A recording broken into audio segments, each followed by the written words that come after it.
여러분, 우리는 지난주에 이사야 37장 내용을 가지고 후반부 설교를 들었습니다. 거기에 보면 하나님께서 아스로 군대 18만 5천 명을 하나님이 히스기야와 방백들의 간절한 기도를 들으시고 하룻밤 사이에 몰살시킨 사건이 기록이 되어 있습니다.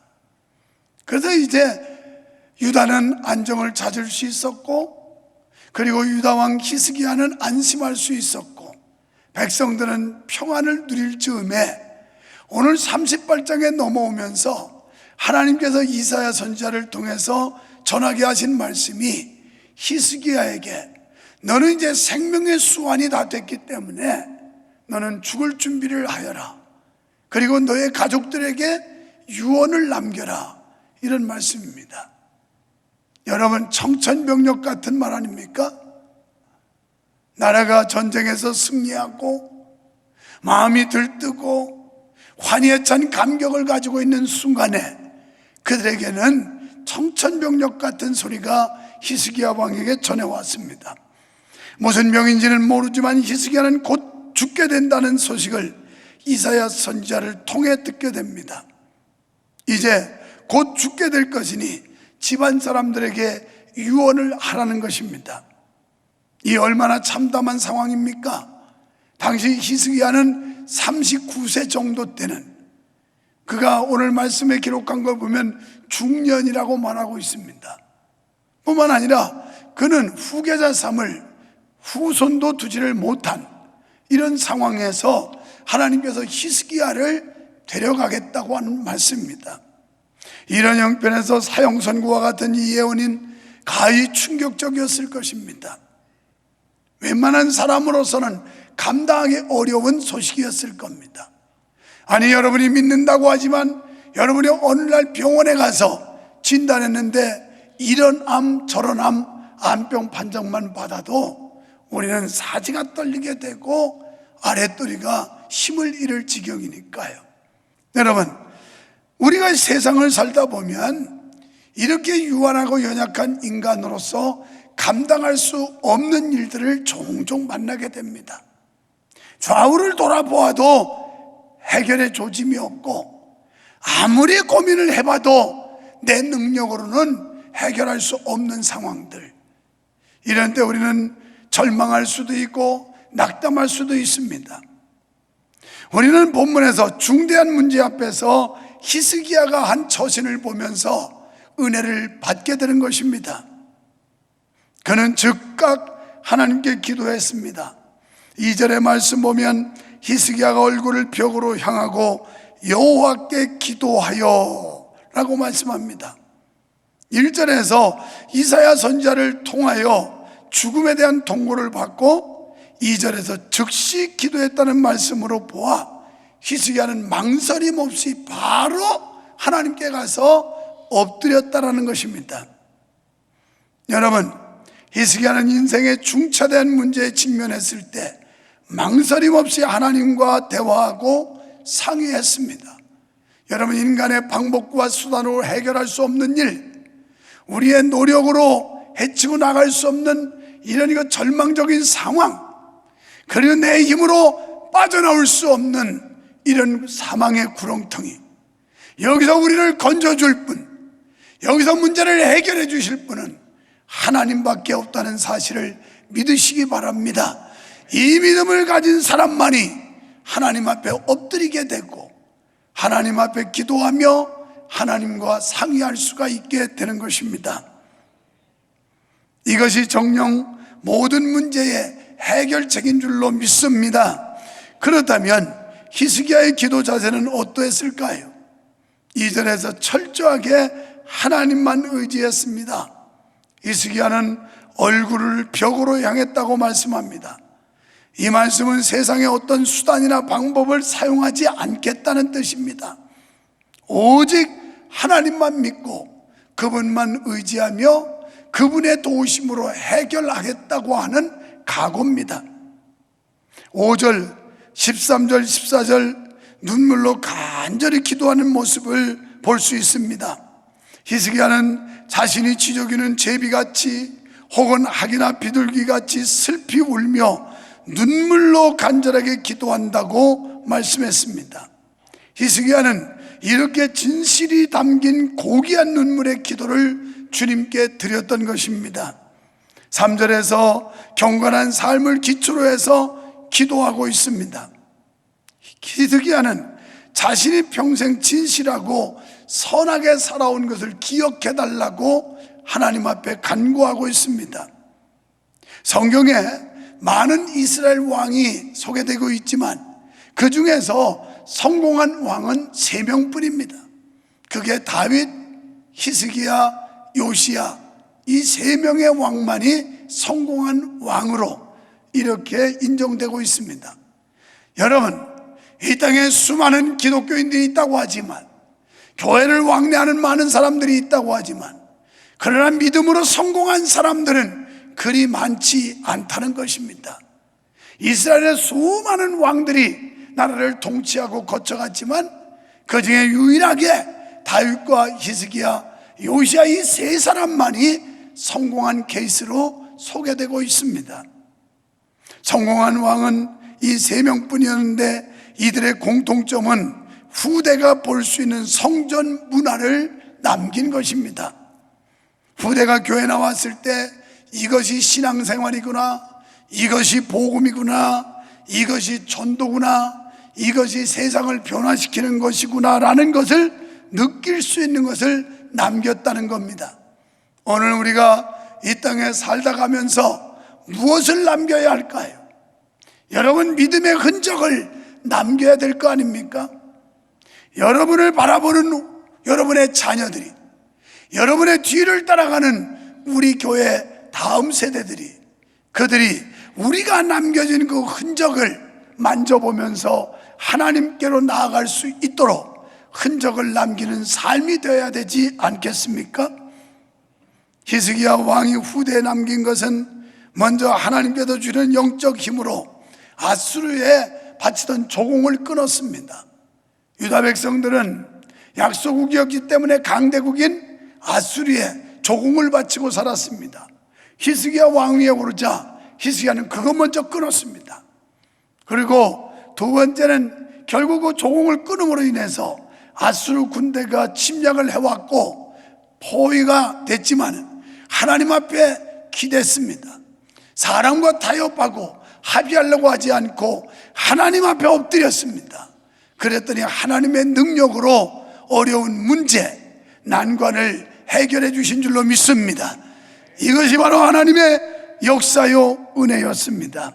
두 번째는 하나님께서 주신 말씀의 능력을 받았는데 히스기야는 병들었을 때 말씀 앞에 섰습니다. 여러분, 우리가 어떤 어려운 상황을 맞이하면 항상 말씀이 우리의 거울인데 말씀 앞에 서봐야 됩니다. 내가 말씀 앞에 바로 살지 못했고 말씀을 거역하며 불순종하며 하나님을 대적하는 행위를 살지 않았는지를 비춰보아야 한다는 것입니다. 세 번째, 하나님께서 주시는 참된 문화를 창달했습니다. 히스기야가 말년에 남긴 가장 중요한 것이 있다면 성전 회복이었습니다. 여러분, 37장에서도 그는 위기 가운데 국가적 위기를 만났을 때 성전에 가서 하나님께 기도했다고 말씀하고 있습니다. 바로 이 시대말로 성전 회복의 운동이 일어나야 될 때입니다. 사람들이 오랜 시간, 긴 시간 예배를 소홀히 하고 인터넷 예배, 유튜브에 의지하다 보니 성전의 회복이 필요한 때가 아닌가 싶습니다. 성전을 소홀히 하거나 성전을 멀리 하거나 게을리할 수 있는 소지가 충분하다는 겁니다. 또 그는 황폐화된 성전을 정화시키고 제사장과 레위를 모아 예배를 회복했습니다. 사랑하는 여러분, 이때야말로 우리의 예배가 식어지지 않도록, 예배가 끊어지지 않도록 예배를 회복해야 될 때인 줄 믿습니다. 제사장과 레위인을 모아 예배를 회복했고 뿐만 아니라 많은 성소를 회복하고 종교를 개혁했습니다. 여러분, 개혁과 혁명은 질적으로 다른 겁니다. 혁명은 뒤집어 엎는 거지만 개혁은 잘못된 걸 고치는 걸 개혁이라고 합니다. 우리의 신앙의 개혁은 끊임없이 일어나야 됩니다. 하나님의 말씀에 비추어 봐서 잘못된 것은 끊임없이 바로잡고 고쳐가야만 우리는 바른 믿음을 가질 수 있고 하나님 앞에 온전한 신앙으로 영광을 돌릴 수가 있게 되는 줄 믿습니다. 우리 역시 후대에게 하나님의 능력과 영적 비밀을 가르치는 교회를 회복하는 것이 가장 중요한 사명인 줄로 믿습니다. 히스기야는 하나님 앞에 자신의 행위를 기억해 달라고 하며 기도하고 있어요. 하나님이여, 그래도 남다른 열심 가지고 정직하게 살아보려고, 말씀대로 믿음으로 행해보려고 몸부림친 것 좀 봐주십시오. 저의 지내온 과거가 그래도 남다른 열심 가지고 여호와 하나님을 섬기지 않았습니까? 그걸 봐서라도 내 병을 고쳐주시고 나의 생명을 연장시켜 주시옵소서. 사랑하는 여러분, 과연 우리 하나님 앞에 이런 기도를 드릴 자격이 있을까요? 이런 마음의 준비가 돼 있을까요? 정말 하나님 앞에서, 하나님, 제가 복음을 위하여, 하나님의 영광을 위하여, 하나님의 나라를 위하여 이렇게 살지 않았습니까? 비록 부족하지만 최선을 다하지 않았습니까? 하나님이여 보시옵소서, 나를 긍휼히 여기시옵소서라고 기도할 만큼 우리의 지난날의 신앙이, 과거의 우리의 믿음이 과연 남보다 앞선 믿음으로 제대로 믿음을 지켰는지를 확인해 볼 필요도 있습니다. 여러분, 히스기야는 지난날의 자기 신앙을 더듬어 보면서 하나님 그것을 기억하사 나의 병을 고쳐주시고 생명을 연장시켜 주십시오라고 기도합니다. 물론 히스기야가 온전했으면 얼마나 온전했고 정직했으면 얼마나 정직하며 완전한들 하나님 앞에서 감히 이런 말을 할 수야 있겠습니까마는, 그러나 그는 하나님께 최선을 다해 살려고 노력했다는 것을 말씀드리고 있는 겁니다. 예수님께서 말씀하시기를 내가 형제가 나에게 죄를 지으면 잘못하면 몇 번이나 용서해 줄까요? 70번만 할까 7번 할까요? 70번씩 7번이라도 하라, 무한대로 하라고 하는 이 하나님의 사랑을 말씀해 준 것처럼 히스기야는 하나님의 용서를 믿었던 겁니다. 하나님의 사랑을 믿었던 겁니다. 그래서 하나님 앞에 이런 기도를 드릴 수 있었는데, 시편 6편 8절에 보면 하나님께서는 기가 막힐 웅덩이에 빠져 부르짖는 우리의 곡성을 들어주신다 라고 말씀했습니다. 지금 여러분, 기가 막힐 구덩이에 빠져 있지는 않습니까? 거기서 부르짖고 나를 살려달라고 외치는 여러분의 외침을 하나님이 들으신다는 겁니다. 도저히 내 힘으로 빠져나올 수 없고 도무지 나의 능력으로는 해결할 수 없는 이런 절체절명의 위기 속에서 하나님 앞에 곡성을 소리지르 하나님 앞에 애통하며 기도하면 하나님이 그 기도를 들으시겠다는 겁니다. 구렁텅이에서 건져주시는 하나님을 믿으시기를 축원합니다. 두 번째는 연단 중에 하나님의 뜻을 발견했습니다. 히스기야는 질병에서 회복되리라는 기도 응답을 받고 19절로 20절에서 하나님을 찬양하고 있습니다. 찬양 가운데서 히스기야는 이렇게 말씀합니다. 17절에서 내게 큰 고통을 주신 것은 내게 평안을 주려 하심이라.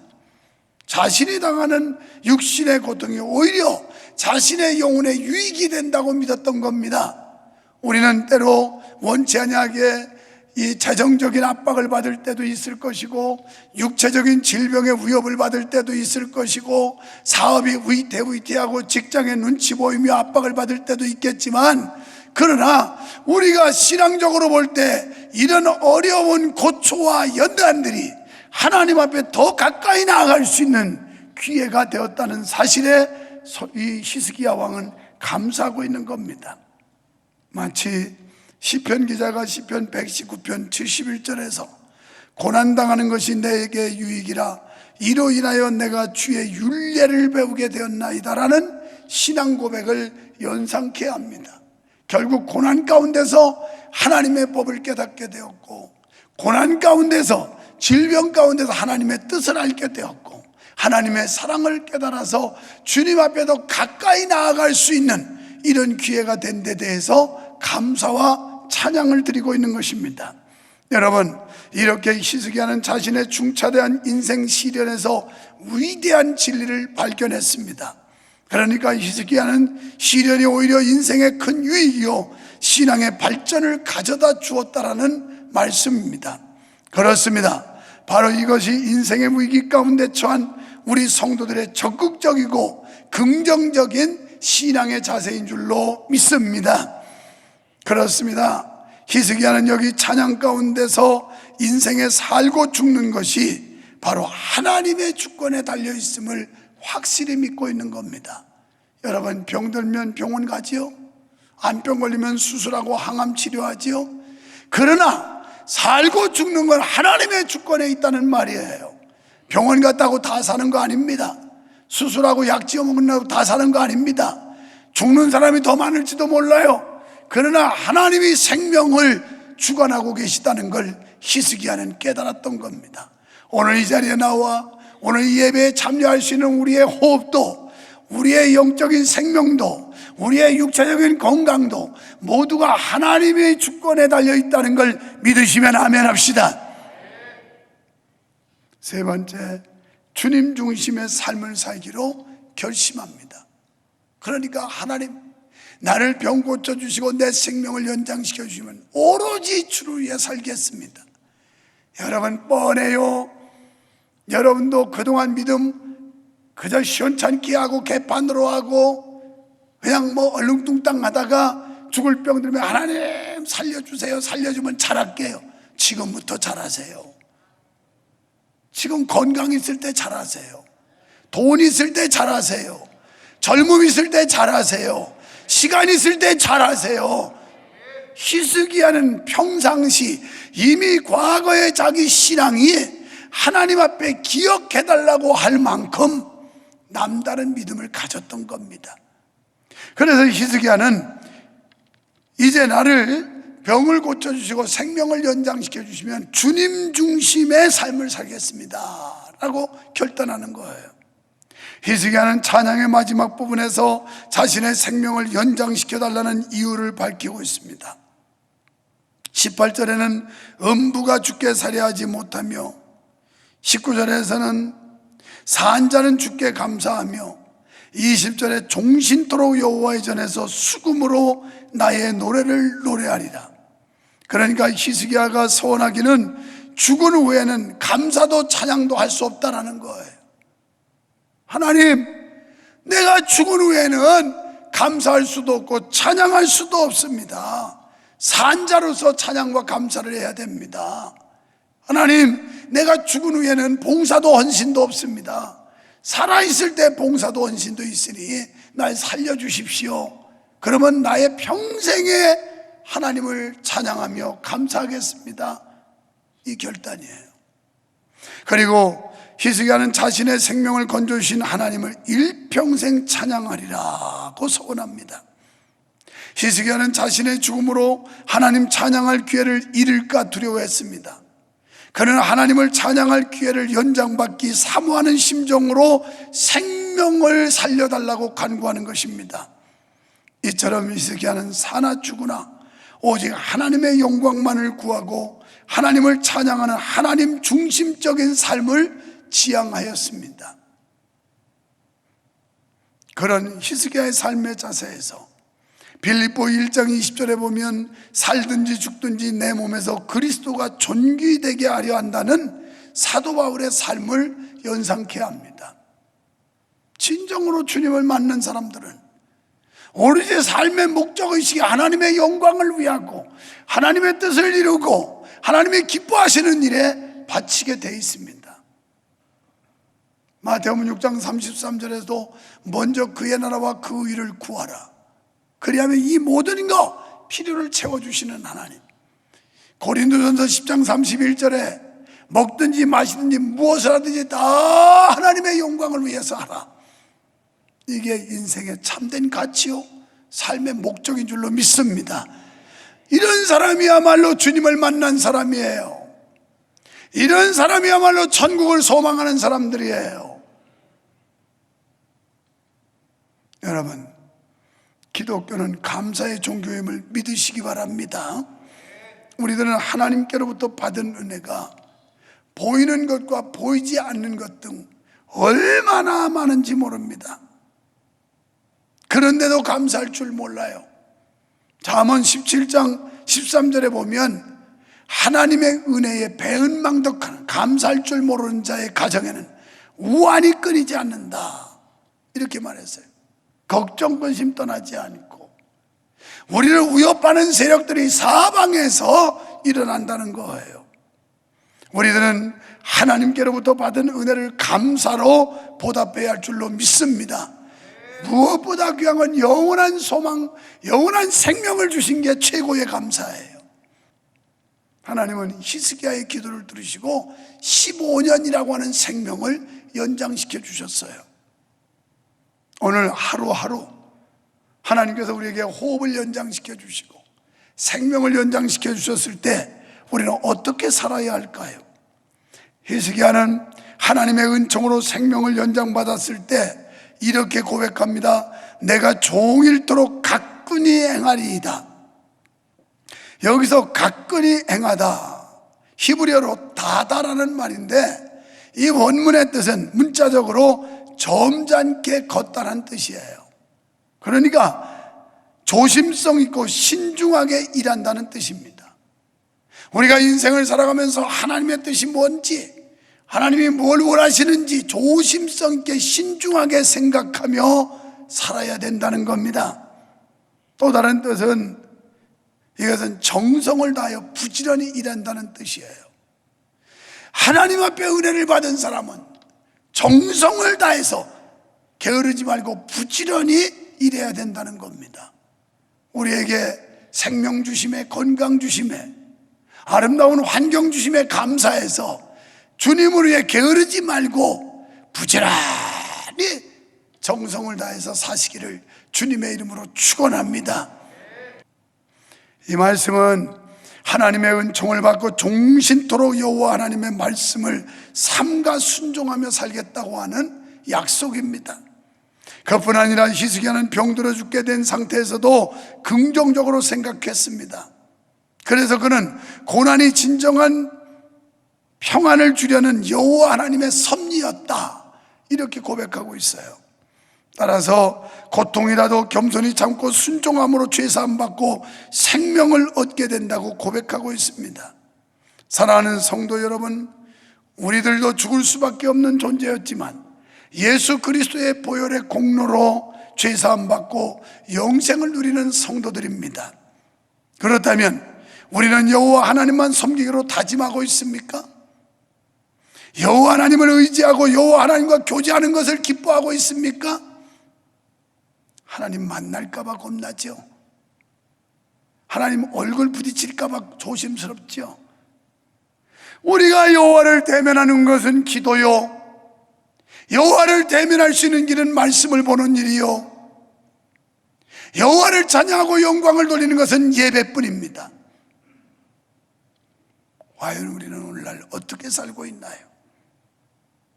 오늘 히스기야의 맹세가 우리의 서원이 되고 우리의 맹세가 되기를 주의 이름으로 축원합니다.